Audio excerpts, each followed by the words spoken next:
అస్సలాము అలైకుం వరహమతుల్లాహి వబర్కాతుహు. ఇస్లాం సంపూర్ణ జీవన విధానము. అల్లాహ్ దగ్గరికి చేరుకొని ఆయన ప్రసన్నత పొందటం కోసం వచ్చినటువంటి ఇస్లాం ధర్మం. ఇది మన ప్రవక్త ముహమ్మద్ సల్లల్లాహు అలైహి వసల్లం గారు మనకు నేర్పించారు అని ఖురాన్ మరియు హదీసులలో పొందుపరచబడి ఉంది. మరి ఇక్కడ మొహర్రం నెల్లూరు రొట్టెల పండగ. దీనికి ఇస్లాంకి ఎలాంటి సంబంధము లేనే లేదు. నెల్లూరు రొట్టెల పండగలో జరిగేటువంటి షిరుకు పనులు, అధర్మము ఇస్లాంకి ఏమాత్రము సంబంధము లేదు. ముహమ్మద్ సల్లల్లాహు అలీహి వసల్లం గారు తెలియచేశారు. ఎవరైతే అల్లాహ్ సుబ్హానహు తఆలాతో పాటు భాగస్వామ్యం కల్పిస్తారో వారికి క్షమాపణ ఏమాత్రము లేనే లేదు. కాబట్టి షిరుకు పనులనేవి వెంటనే మానుకోండి అని హెచ్చరించారు. అల్లాహ్ సుబ్హానహు తఆలా ఖురాన్ గ్రంథంలో ఆజ్ఞాపిస్తున్నాడు. ఇన్నల్లాహ లా యగ్ఫిరు అన్ యుష్రక బిహి వ యగ్ఫిరు మా దూన జాలిక లిమన్ యషా. ఆ అల్లాహ్ షిర్క్ తప్పించి మరే పాపాన్నైనా కూడా ఆయన తలుచుకున్నట్లయితే క్షమిస్తాడేమో. కానీ షిరిక్‌కి అస్సలు క్షమాపణ లేదు అని హెచ్చరించాడు. మరి మొహర్రం నెలలో ఎంతోమంది నెల్లూరు రొట్టెల పండగ జరుగుతుంది. అందరం కలిసి ఉన్నాము. హిందువులు, క్రైస్తవులు అందరూ వస్తున్నారు. మేము కూడా ఎళ్తున్నాము అన్న మాటలు చెబుతున్నారు. ఇస్లాంలో తావీజులు, తాయెత్తులు, దర్గాలు, పీర్లు, బాబాలు, వలీలు, ఫకీర్లు వేటికి కూడా అనుమతి లేనే లేదు. మీరెప్పుడన్నా ఖురాన్‌లో చదివారా? మీరెప్పుడన్నా ప్రవక్త గారి బోధనలు మీరు చదివారా?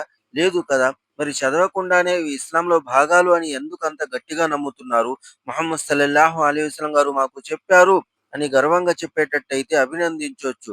మాకు నచ్చింది, మా ఇష్టము, మేమందరం చాలా మందున్నాము. ఇవన్నీ కూడా మిమ్మల్ని నరకాగ్ని వైపుకు లాక్కెళ్తున్నాయి. లా తద్‌ఉ మఅల్లాహి ఇలాహన్ ఆఖర్. అల్లాహ్ సుబ్హానహు వ తఆలాతో పాటు మరొకరిని అభ్యర్థించకండి, ఆరాధించకండి, దుఆ చేయకండి అని అల్లాహ్ సుబ్హానహు వ తఆలా అన్నాడు. ఇక్కడ చూస్తే నెల్లూరు రొట్టెల పండగలో రొట్టెలు మార్చుకుంటే మాకు పిల్లలు పుట్టారు, ఉద్యోగాలొచ్చాయి, మాకు డబ్బులు కలిసొచ్చాయి. ఇటువంటి మాటలు మాట్లాడుతున్నారు. ఇవి 100% షిర్క్ మాటలు. కేవలం అల్లాహ్ సుబ్హానహు వ తఆలా మాత్రమే మన దుఆలు వినగలిగిన వాడు. ఆయన మాత్రమే మన కోరికలను మన్నించగలిగిన వాడు. ఆయన కాకుండా ఈ రొట్టెలు పట్టుకొని మాకు మంచి జరుగుతుందని ఏ ముస్లిం అయితే నమ్ముతున్నాడో అతను షిర్క్‌కి పాల్పడుతున్నాడు. అతనికి క్షమాపణ లేనటువంటి పాపం చేస్తున్నాడు. బతికుండంగానే అతని క్షమాపణ కోరితే అల్లాహ్ క్షమించే అవకాశం ఉంది. మరణించిన తర్వాత అతనికి క్షమాపణ కూడా లేదు అని ఖురాన్ మనకు హెచ్చరిస్తుంది. ముహమ్మద్ సల్లల్లాహు అలైహి వసల్లం గారు మనకు దుఆ నేర్పించారు. దుఆ చేసే పద్ధతి నేర్పించారు. మసీదుకొచ్చి నమాజు చదువుకోండి అన్నారు. రంజాన్ నెల వస్తే ఉపవాసం పాటించండి అన్నారు. కానీ ఇక్కడ చూస్తే మొహర్రం ప్రారంభంతోనే మా ముస్లింలు షిర్క్ ప్రారంభిస్తున్నారు. నెల్లూరు రొట్టెల పండుగలు ప్రారంభిస్తున్నారు. మొహర్రం నెలలో పీర్లు ఎత్తుకొని ఊరూరా తిరుగుతున్నారు. ఇవన్నీ అధర్మ కార్యాలు కదా! మనం చేయవలసింది మొహర్రం 10వ తారీఖున ఉపవాసం పాటించటము. ఎవరైతే మొహర్రం నెల 10వ తారీఖున ఒక రోజు ఉపవాసం పాటిస్తారో వారి గత పాపం ఒక సంవత్సరం పాపాలు క్షమించి వేయబడతాయి అని తెలియచేశారు. కానీ ఇక్కడ చూస్తే ఉపవాసాలు లేవు, ఏమి లేవు. అదే రోజు హల్వాలు వండుకొని, పాయసాలు వండుకొని, పప్పన్నాలు వండుకొని ఊరంతా భోజనాలు పెడుతున్నారు. ఇదేమిటి? అధర్మ కార్యం కాదా? ప్రవక్త గారికి అవిధేయత చూపించటం కాదా? ప్రవక్త గారి మనవడు హుస్సేన్ రజియల్లాహు తాలా అన్హు వారు కర్బలా మైదానంలో మరణించారు. దానికి ప్రతీకగా మేము ఇది చేస్తున్నాము అని ఏ ముస్లింలైతే అంటున్నారో ఇదంతా తప్పుడు పని. ముహమ్మద్ సల్లల్లాహు అలైహి వసల్లం గారికి అత్యంత ప్రియమైనటువంటి హంజా రజియల్లాహు తాలా అన్హు గారు యుద్ధంలో వీరుడైపోయారు. అమరవీరుడైపోయారు. ఆయన కోసం ముహమ్మద్ సల్లల్లాహు అలైహి వసల్లం గారు ఇలాగే పీర్లు ఎత్తారా? ఇలాగే ఊరూరా జెండాలు తిప్పారా? లేదు కదా! ఎందుకంటే ఇది అధర్మ కార్యం కాబట్టి.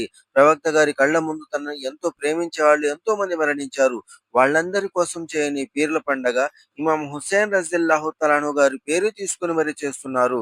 అంటే చదువు కోసం కాదు, ధర్మం కోసం కాదు. అది నచ్చింది కాబట్టి చేస్తున్నారు. అది నచ్చకపోతే నమాజు 5 పూటల ఫరజ్ అని మహాప్రవక్త ముహమ్మద్ రసూలుల్లాహ్ సల్లల్లాహు అలైహి వసల్లం గారన్నారు. ఏమిటి చేస్తున్నారా? రంజాన్ నెల వచ్చినప్పుడు ఉపవాసం ఉండండి అన్నారు. ఏమిటి పాటిస్తున్నారా? లేదు కదా! ఎందుకు? అది ధర్మం అని తెలీదు.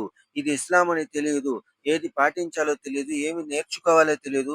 కానీ అవసరం లేనివి, ఇస్లాంకి సంబంధం లేనివి అన్నీ కూడా అవి చేయకపోతే అల్లాహ్ ఇష్టపడడేమో, అల్లాహ్ అసహ్యించుకుంటాడేమో అన్నంత భయంతో మరీ చేస్తున్నారు.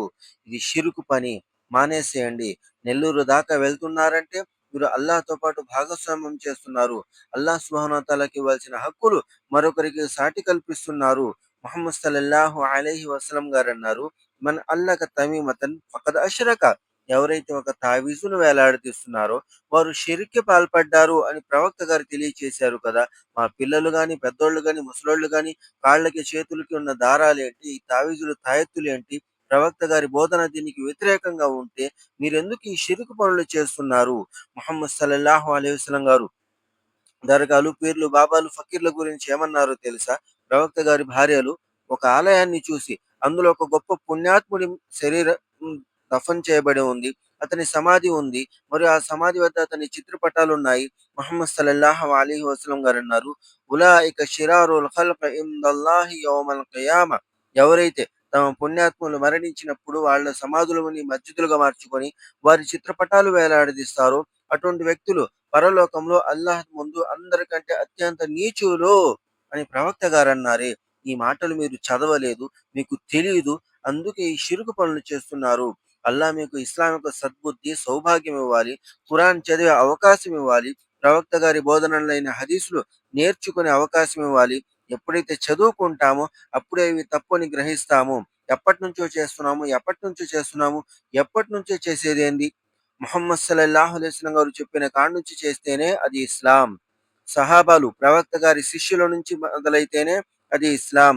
ఏదో మాకు నచ్చింది మేము చాలా చూస్తున్నాం. మా తాత చేశాడు, మా నానమ్మ చేసింది అంటే ఇది షిరిక్. ఈ షిరిక్ పనులకు ఇస్లాంకి ఎలాంటి సంబంధం లేదు. కాబట్టి నేర్చుకోండి. తలబుల్ ఇల్మి ఫరీదతున్ అలా కుల్లి ముస్లిం. చదువు నేర్చుకోవటం, నేర్పించడం ప్రతి ముస్లింపై తప్పనిసరి అని ప్రవక్త గారన్నారే. ఇక్కడ చూస్తే మొహర్రం నేర్చుకున్నారు. ఈ మొహర్రం నెలలో ఎగరటాలు నేర్చుకున్నారు. నిప్పుల మీద నడవటాలు నేర్చుకున్నారు. దీని కారణంగా అల్లాహ్ దగ్గర శాపగ్రస్తులయ్యే అవకాశం ఉంది. నెల్లూరు రొట్టెల పండగ పేరు చెప్పి అల్లాహ్‌ను అడగాల్సిన దుఆలు ఈ మనుషులతో అడుగుతున్నారు. అల్లాహ్ ముందు పెట్టాల్సిన అభ్యర్థనలు ఈ రొట్టెల మీద పెడుతున్నారు. కనీసం బుద్ధున్న ఏ వ్యక్తి అయినా కూడా రొట్టె తినేది, దాని దగ్గరికెళ్ళి దుఆ చేసేది కాదు అని గ్రహించగలగాలి. కానీ బుద్ధి లేకపోవటము, చదువు లేకపోవటము, ఇస్లాం తెలియని కారణంగా మేము చాలా మంది ఉన్నాము. చాలా మంది ఇక్కడికొస్తున్నారు. కలిసొస్తుంది. హిందూ, ముస్లిం అందరూ కలిసి ఉంటారు. ముహమ్మద్ సల్లల్లాహు అలైహి వసల్లం గారి దగ్గరికి కొంతమంది ముష్రికులొచ్చి, "ప్రవక్త ముహమ్మద్, మీరు ఎన్నో విషయాల్లో రాజీ పడ్డారు కాబట్టి, అల్లాహ్ విషయంలో రాజీ పడినట్లయితే, ఒక సంవత్సరం మేమంతా కలిసి మీ అల్లాహ్‌ని ఆరాధిస్తాము. ఇంకో సంవత్సరం మీరంతా కలిసి మా విగ్రహాలను ఆరాధించండి" అని రాజీ కోసం వచ్చినప్పుడు, ఖురాన్ స్పష్టంగా తెలియచేసింది. "లకుం దీనుకుం వలియ దీన్." మీకోసం మీ ధర్మం ఉంది. మా కోసం మా ధర్మం ఉంది. ఇస్లాం విషయంలో మేము ఎప్పుడూ రాజీ పడము అని ముహమ్మద్ సల్లల్లాహు అలైహి వసల్లం గారు మనకు నేర్పించారు. అటువంటిది మేము చేసిన ఈ పనులు అల్లాహ్‌కు నచ్చుతాయా? అల్లాహ్ యొక్క ప్రవక్తకు నచ్చుతాయా? ఆలోచించండి. నెల్లూరు రొట్టెల పండగలను వదిలేసేయండి. మొహర్రం పీర్ల పండగలను వదిలేసేయండి. ఇస్లాం స్వీకరించండి.